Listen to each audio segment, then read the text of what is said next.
What's going on, everybody? You are watching Vikings Now by Chat Sports. My name is Patrick Siepman, and coming up on today's show, we have our official Week 8 preview as the Minnesota Vikings are traveling to Los Angeles to take on Jim Harbaugh, Justin Herbert, and the Los Angeles Chargers. So coming up, we're going to discuss who the hell is starting at quarterback for the Minnesota Vikings. We still have no official word at the time of filming this preview, so we'll dive into my thoughts. Should it be JJ? Should it be Wentz? Should it be even Max Brosmer? I'll give you guys my full in-depth thoughts there. And then also deep diving into the Chargers, a very polarizing team. Came out this season very hot, playing some really good football, but have struggled as of late. And then with the Vikings, had a pretty disappointing performance against the Philadelphia Eagles. I do want to dive into some of their biggest issues. And then we do have the injury news from both teams. And at the end, I'll give you guys my score prediction at the very end of today's show. But hey, Vikes are 3-3. You got a chance to move to 4-3 here. So if you guys want the Vikings to beat the Chargers this Thursday night, go down there, hit that thumbs up icon. I put today's goal as 750 likes. So if you guys could help us out, it also gets this video out to more NFL, Vikings, and Chargers fans. So go down there, hit that thumbs up icon. Also, if you want my voice to get back to 100%, hit that thumbs up icon as well. All right, so who is starting at quarterback for the Minnesota Vikings this Thursday? Well, Adam Schefter on Monday gave some insight on what he believes is going to happen for this Thursday night game, is what Schefter had to say. Saying, my understanding is with Carson Wentz and JJ, the Vikings play a short week this week. They have the Chargers this week. I would expect we get Carson Wentz on Thursday night. I was told there's a chance that JJ McCarthy would be ready for the week after at Detroit. Again, I think if Carson Wentz comes back and plays well and they win the game Thursday night, maybe that buys JJ another week. If not, then I think JJ could be back as soon as the week in Detroit. Now, I think for the Vikings side of things, especially at the quarterback position, there is absolutely no reason to play Carson Wentz against the Los Angeles Chargers. I have seen enough. I can't deal with another week of Carson Wentz playing football for this offense.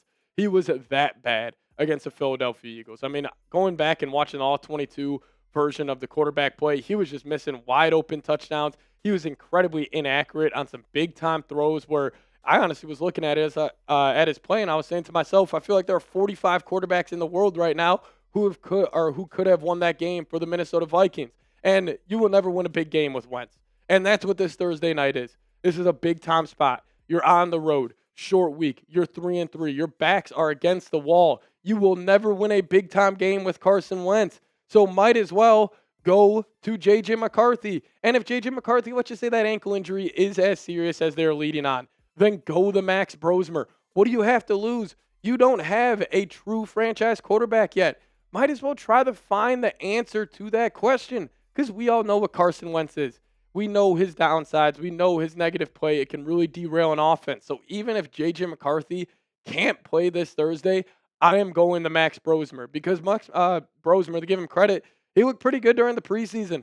He at least looked like he could perform with this Vikings offense at a somewhat high enough level where I think it would be better than what we have seen from Wentz over the last couple of weeks. And again, I can't do another week with Wentz. It was so frustrating going back and watching that Eagles game because even though Jalen Hurts was absolutely fantastic, I mean, he had a perfect passer rating, 158.3. He was absolutely amazing in that game, but the Vikings should have won that game. They had every reason to win that game. I actually thought Kevin O'Connell, even though he got away from the run game a little too much in that spot, I actually thought he called a beautiful game. I mean, some of his play designs are just literally handing his quarterback just walk-in touchdowns, and Wentz just couldn't get it done. So even if J.J. McCarthy, if he can't go, I'm willing to go to the UDFA out of Minnesota, Max Brosmer in this spot. But you guys, let me know your thoughts. Pick a QB for me. Are you rolling out with J.J. McCarthy, which I also will say, if JJ is 75, 80%, I'm still rolling with number 9. You have to play this kid, but I'm, no matter what, not playing Carson Wentz. So you guys let me know. Pick a QB for me. Give me a 9 for JJ, an 11 for Wentz. So if you're rolling with the UDFA out of Minnesota, give me a 12 for Max Brosmer. All right, let's talk about the Los Angeles Chargers here because like I was saying at the top of the show, they've been a very streaky team. Now, they started off this season with a complete statement win against the Kansas City Chiefs. That was that Brazil game on Friday. They ended up winning that matchup 27-21, fouled that up on the road against the Las Vegas Raiders, winning that one 20-9. Had a huge win against the Denver Broncos in week 3, 23-20. Justin Herbert was absolutely fantastic in that game. He had a couple of big time throws in that one. So he's just been amazing this season, even though he did not look too good against the Colts. But then they ended up losing Week 4 against the New York Giants, ended up losing to the Commanders, barely squeaked out a win against the Dolphins, and this past week against the Colts, their defense got absolutely gashed. So, the last 4 weeks, they have not been a good football team. Makes their record on the season 4-3, but offensively, with Justin Herbert, they still have a very good offense. Like, they will be able to generate yards. They will be able to generate points. They're second in the league in yards per game, third in the league in pass yards per game. Hasn't been the same rushing team as they were, last year under Jim Harbaugh, but a big reason for that was, Marion Hampton getting hurt. Also, Najee Harris. Now they have Vidal playing at the running back spot. So they haven't been able to run the ball as consistently, but they're still a good offense. I mean, third down percentage, that is a Justin Herbert stat right there, fourth in the league. And Herbert's been amazing this season. Now, he did have a down game against the Indianapolis Colts. He's had some streaky play. But when this guy is hot, when this guy's clicking, he is truly one of the most talented quarterbacks, we have ever seen. In 7 games this season, 13 touchdowns, 6 interceptions, already thrown for almost 2,000 yards in 7 games, which is absolutely ridiculous. Has that dual threat ability. He can break sacks. He can just be a playmaker. And, Justin Herbert is truly one of those guys where he has the ability to single-handedly win the Chargers any game versus anyone. If Justin Herbert plays his A-plus game, I'm just going to be honest with you guys, there's probably not a good chance the Vikings can go out there and beat the Chargers on Thursday night. Because even if it is, McCarthy playing at quarterback, even if it's Max Brosmer at quarterback, and especially if it's Carson Wentz at quarterback, they can't go toe-for-toe with Justin Herbert if he is playing his A-plus game. So it's going to be a huge test for Brian Flores and this defense where they need to bounce back from getting absolutely gashed by Jalen Hurts. So watch out for Justin Herbert. He is an absolute animal. Now, if we get a bad Justin Herbert game, hopefully end up winning that one. But when he is clicking on all cylinders, playing his A-plus game, this guy's tough to stop. But Chargers defensively, about middle of the pack this season. Now, they are probably going to get Khalil Mack back in this game, which will obviously help them defensively. But they haven't been playing up to that Jim Harbaugh standard, I would say, so far this season. 13th in yards per game, 8th in pass yards per game, 19th against the run. So, hey, another opportunity to run the football on the road, which you're going to need to do. And then they're 18th scoring in the NFL this season. But I do think this is an incredibly tough spot for the Vikings because, the Eagles, very physical football team. Now you're playing another physical football team, the Chargers. Then the week after, you're in Detroit playing another physical football team. It's a tough spot. Short week. You have still a question mark around the quarterback position. And then you have to travel to go play the Los Angeles Chargers, Jim Harbaugh, Justin Herbert. This is a tough spot for the Minnesota Vikings. Not really feeling too good about this game, but again, anything can happen in the NFL, and there is such a difference of getting a win and a loss in this game. You move to 3-4, you can pretty much kiss your playoff chances goodbye, but if you move to 4-3, can somehow scrap together maybe 9-10 wins on the season, you can maybe sneak into the playoffs, but it starts this week against the Chargers. Big-time spot, but it is a tough spot for this Vikings team. But you guys get your score predictions down below in the comment section for me. I'll give you guys mine here in a second. Predict the score, Vikings versus Chargers. How you're feeling about this one, drop your thoughts down below in the comment section. Now we'll discuss some of the biggest issues around the Minnesota Vikings here in just a second, and also my score prediction. But before we do so, got to tell you guys about today's presenting sponsor, and that is Factor Meals. Now, if you guys want to eat smart, head over to factormeals.com/VikingsChat50 off and use a promo code VikingsChat50 off to get 50% off your first box, plus a free breakfast for 1 year. Now, the fall season, it always feels like a reset. Between back to school, busy routines, and shorter days, finding time to cook can be tough. That's why I love Factor. Their chef-prepared, dietitian-approved meals make it easy to stay on track and enjoy something comforting and delicious, no matter how hectic the season gets.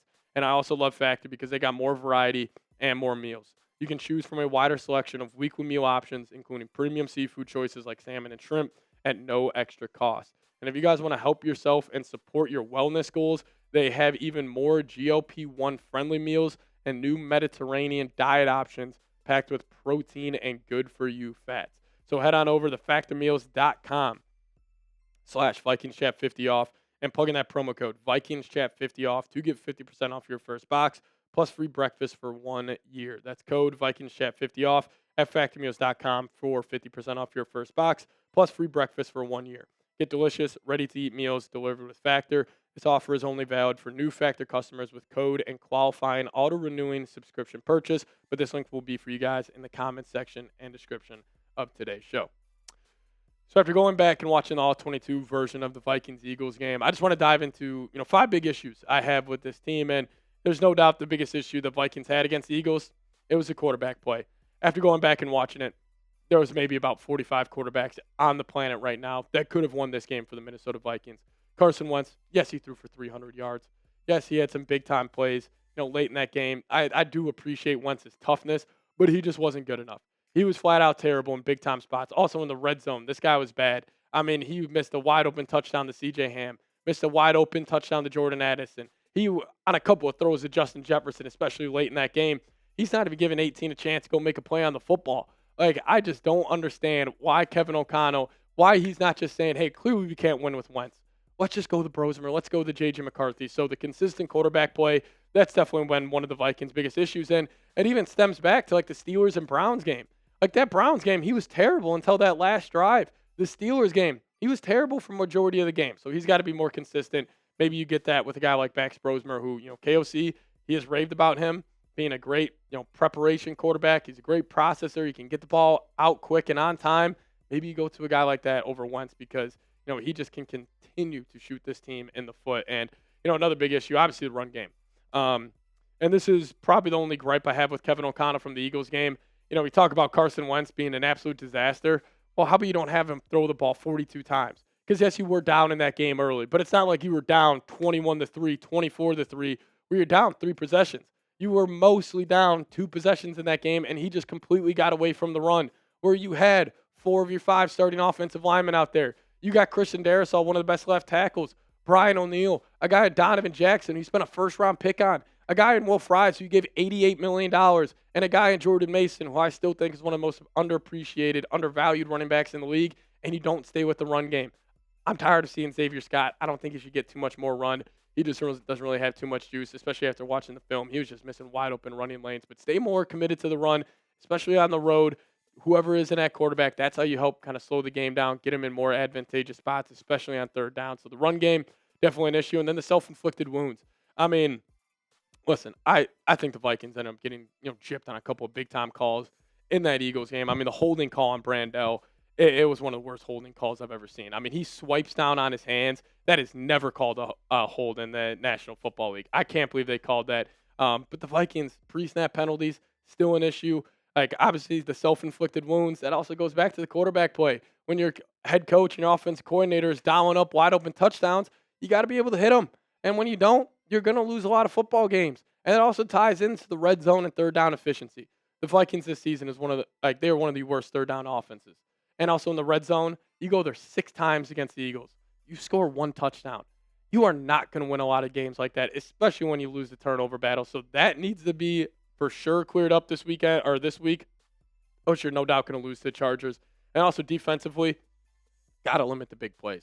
And I think that was the biggest reason why you gave up as many yards and as many points as you did against the Eagles. But that even goes back to like the Steelers, like DK Metcalf having that one big time play. Even earlier on this season, like the Falcons, like Bijan ripping off some big-time runs. Like, this defense is still very, very good. They just need to be better, limiting the big plays. And having Andrew Van Ginkel back maybe this week should help that. But he also popped up as limited again on the injury report. Still dealing with that neck injury. Now, something that's interesting for the quarterback position here, Wentz was limited. Last week, he was full participant the entire time. So JJ still limited, but concerning. Brian O'Neill, DMP. Now, I think that's just mainly just trying to play it safe with him. I mean, sprained MCL for a veteran. He doesn't need the practice leading up to the game. But CJ Ham also with a head injury. Donovan Jackson in full. TID in full, so that's good there. But big injury news for Andrew Van Ginkel. If he can go this weekend, that would be huge for the team. But on the Chargers front, Joe Alt, one of the best tackles in the league. He's limited. I'm fully expecting him to be out there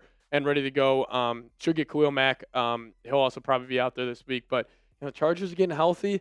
I think they're a good football team still, even though they have been playing like that over the last couple of weeks. And I'm going to predict the Vikings will lose this one. I think they're going to drop this game 24-20 to the Los Angeles Chargers. And I just think it's a tough spot. And especially, like, no matter who's in that quarterback, even if it's Brosmer, even if it's a McCarthy, like, can they go toe-to-toe with Justin Herbert? That's going to be tough. Like, because Herbert and this Chargers offense, even though I still think the Vikings defense is very high level, still one of the better ones in the league, it's just going to be tough to limit this Chargers offense to less than 24 points. So I think they'll get to 24.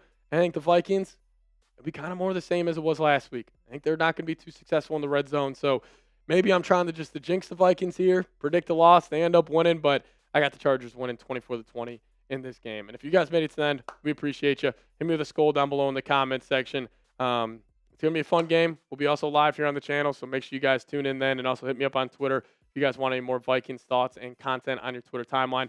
That's a handle right there at Pat Sieps. We'll see you guys next time. As always, let's go Vikes.